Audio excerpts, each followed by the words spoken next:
Thank you. నమస్కారం sir. నమస్తే తల్లి. ఎలా అనిపిస్తుంది తిమ్మరాజుపల్లి టీవీ ద్వారా ఒక మళ్ళీ కమ్బ్యాక్ వచ్చేసింది, విలన్ గా అద్భుతంగా నటించేశారు, ఆడియన్స్ రెస్పాన్స్ ఎలా అనిపించింది సార్? నా ఎంట్రీ 28 ఇయర్స్. ఈరోజు ఉదయాన్నే బయలుదేరి వచ్చేటప్పుడు కూడా ఆల్రెడీ మొన్నే ఫిక్స్ అయిపోయాం. నా వైఫ్ నా ఫ్యామిలీతో మొన్న నైట్ ఇదే బిగ్ స్క్రీన్లో చూపించాడు మాకు అబ్బోరం కిరణ్ గారు ప్రీమియర్ షో. దాని తర్వాత నిన్న అల్లు అర్జున్ గారి థియేటర్లో చూసాం. మూడోసారి ఇది కూడా చూసాం. ప్రామిస్గా చెప్తున్నాను, ఈరోజు ఇంకా బాగా ఎంజాయ్ చేశాను. ఆ సాంగ్స్ కానివ్వండి, అవి కానీ వింటూ ఉంటే ఇంకా మనకి ఆ చెవికి ఎంతో హ్యాపీగా ఉంది. ఇప్పుడు నా క్యారెక్టర్ గురించి అంటారా, ఆ వరం మాత్రం ఒక డైరెక్టర్ గారు ఇచ్చారు. నన్ను సెలెక్ట్ చేసుకోవడం అనేది, నన్ను సెలెక్ట్ చేసుకున్నాడు కాబట్టి నేను ఈ ప్లాట్ఫామ్ ఎక్కగలిగాను. బట్ చేయడానికి కూడా ఆయన చేసిన హోంవర్కే నన్ను ఇంత దూరం తీసుకొచ్చింది. అదే నా క్యారెక్టర్లో ఉన్న బలం, అంతమించి ఇంకెవరేదమ్మా. కిరణ్ అబ్బవరం గారికి మీరు ఇచ్చే థ్యాంక్స్ కావచ్చు, ఏదైనా చెప్పాలి అనుకుంటున్నారా మీడియా ద్వారా? తప్పకుండా అమ్మా. కిరణ్ అబ్బవరం గారికి చెప్పాలి అని అంటే ఒకటేనండి, ఇది సార్ థ్యాంక్స్ సార్, మీరు చాలా గొప్ప పని చేశారనేది కాదండి.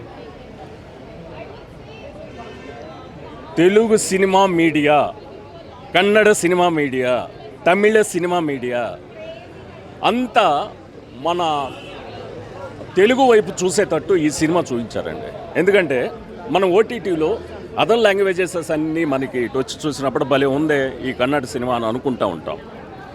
అది మనకి ఈరోజు ఈ సినిమా ద్వారా మన సినిమా అక్కడ ప్రజెంట్ అవుతుంది. ఆ గొప్పతనం అది మన కిరణ్ గారు చేశారు.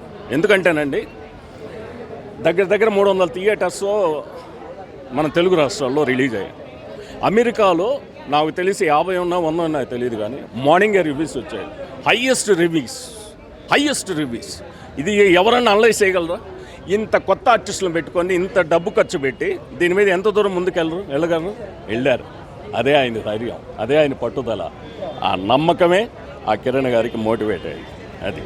అదేమ్మా. అంటే మీరు ఈ 90s మెమరీస్ కానీ ఇలా టీవీ మీద గొడవలు పడడం కానీ అట్లా ఏమైనా ఎక్స్పీరియన్స్ చేశారా మీ చైల్డ్హుడ్లో?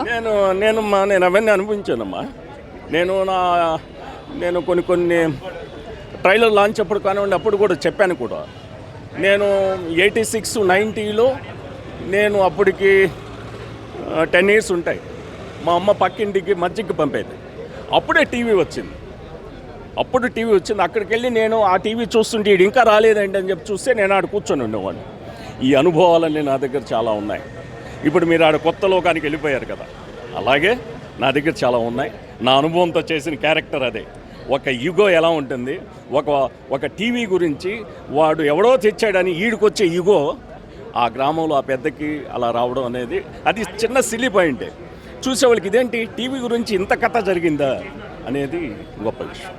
మంచి కనెక్ట్ అయిందంటారు అంటే నేను చెప్పడం కాదండి, ఐఎమ్ నాట్ టెల్లింగ్, ఆడియన్స్ అందరూ కూడా ఈ 3 days నిన్న మొన్న కూడా షోస్ వేసుకున్నాం. ప్రతి ఒక్కరు కూడా చాలా బాగుంది, ఇలా నవ్వుతూనే వెళ్ళారు. ఏం సినిమా అని కాదండి, ఇలానే వెళ్ళారు. దట్ ఈస్ ద ఫీల్, అంతే, అంతమించి ఇంకేం లేదమ్మా. సినిమా న్యాచురల్గా ఉండడం మాత్రమే కాదు, సినిమాని షూట్ చేసేటప్పుడు కూడా మీ అందరూ కూడా చాలా న్యాచురల్గా ఆ ఊరిలోనే ఇమిడిపోయి వాళ్ళందరితో కలిసిపోయి ఉన్నారని చెప్పి కిరణ్ అబ్బవరం గారు చెప్పడం జరిగింది. ఆయనతో మీ బాండ్ కానీ, ఆయనతో ఉన్న రిలేషన్ కానీ, ఆయన వ్యక్తిత్వం కానీ ఎలా ఉంటుంది? వ్యక్తిత్వం గురించి ఎక్కువ చెప్తే బాగుండదమ్మా. నేను ఆయన గురించి ఎక్కువ చెప్తున్నాను అనేది ఉంటుంది, అది కాదు. ఒకటి, మేము అక్కడికి వెళ్ళిపోయామంటే నా పాలసీ వేరు. నేను ఎప్పుడు కూడా కుర్చీలో కూర్చోను, నేను కింద కూర్చుంటా. ఒక ముసలావిడ 75 years ఆవిడ అక్కడే దోశలు పోస్తూ ఉండేది. ఎగ్స్ ఉడకబెట్టి చిన్నపిల్లలు స్కూల్కి వెళ్ళేవాళ్ళంతా ఆమె దగ్గరకు వచ్చి ఒక ఎగ్ తినేసి ఒక 2 దోశలు వేసుకొని వెళ్ళేవాళ్ళు. అలాగే నేను అదంతా అనుభవాన్ని అంతా నేను చూశాను.